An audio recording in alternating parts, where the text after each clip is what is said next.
My name is Stefan Gsänger. I'm the Secretary General of the World Wind Energy Association, a global umbrella organization with members in more than 100 countries all over the world. And I'm also chairing the Community Energy Working Group at the IRENA Coalition for Action.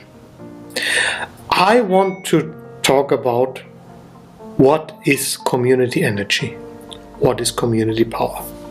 Let's state first, community energy, community power is the same thing.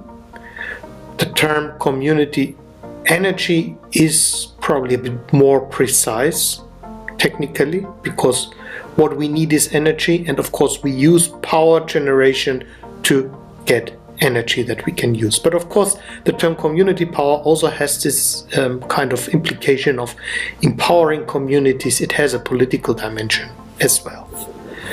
So when we talk about community energy, we usually refer to three aspects, three dimensions that are crucial, that are fundamental, that are important, that make community energy: ownership, control, and benefits.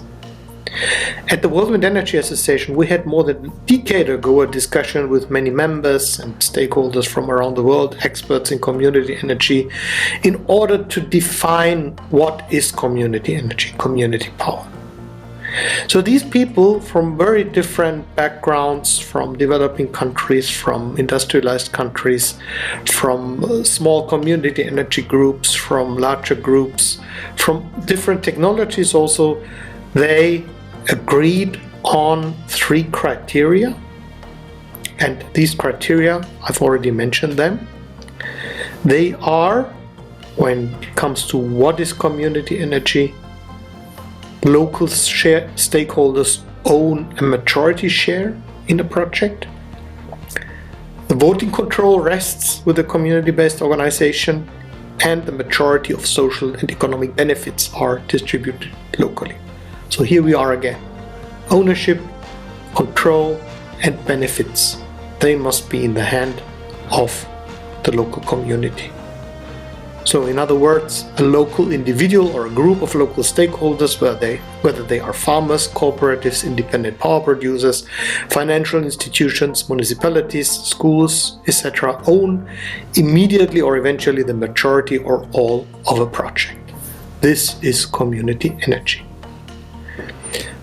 We're very glad that a couple of years ago we were able to set up a community energy working group at the International Renewable Energy Agency as part of the Coalition for Action. And as part of the discussion at that group, we agreed on the same three criteria. Important also to underline that community energy is not necessarily large or small. So, taking place on both large and small scales, a community energy initiative incorporates at least two of the following elements. Voting control rests with a community-based organization, local stakeholders own a majority or all of a renewable energy project, and the majority of the social and economic benefits are distributed locally. Again, here we are. Voting control, ownership, and the benefits, the profit. These are the three important aspects, criteria for community energy. At IRENA, we've done a lot of work, not only to define, but to identify what are the benefits, what makes community energy. Three white papers were published. The first one, very broad, identifying what is community energy. Then the second one on how to stimulate investment in community energy.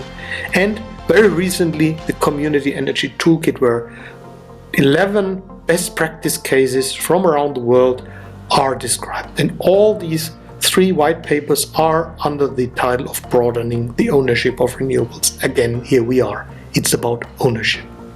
Of course, every community energy project is defined by a set of factors, of dimensions. At IRENA, we identified 7 dimensions, which eventually kind of make a project. So it's about the environment, the geographical environment, it's about which technologies are used, it's about the governance structures, it's about financing structures, it's about its impact on the socio-economic environment. It also has a cultural dimension in many cases, and gender considerations are important as well. Community energy, of course, has many benefits because of the local ownership and because it's kind of rooted in the local community. And it's most obvious when we talk about the so-called developing world. When we talk about introducing modern energy services in certain communities, when we talk about the productive use of energy. And we know that availability, access to energy, of course, helps to get out of poverty, and because availability, access to energy creates additional value, and that can be reinvested in the village, in the community.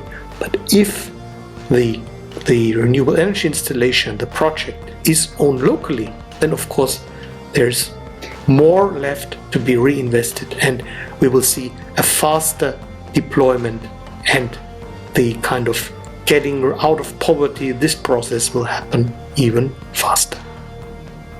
So, all in all, where we see the future of community power, community energy, it is an essential part of a future 100% renewable energy supply with all the renewables playing their role. We can see this already today, that citizens around the world have their own solar PV system, they are shareholders in wind farms, etc. But that is so important because it helps to make our world more participatory. We will have a more democratic world, and we will have the opportunities that the sun, that our earth offer, more equally distributed.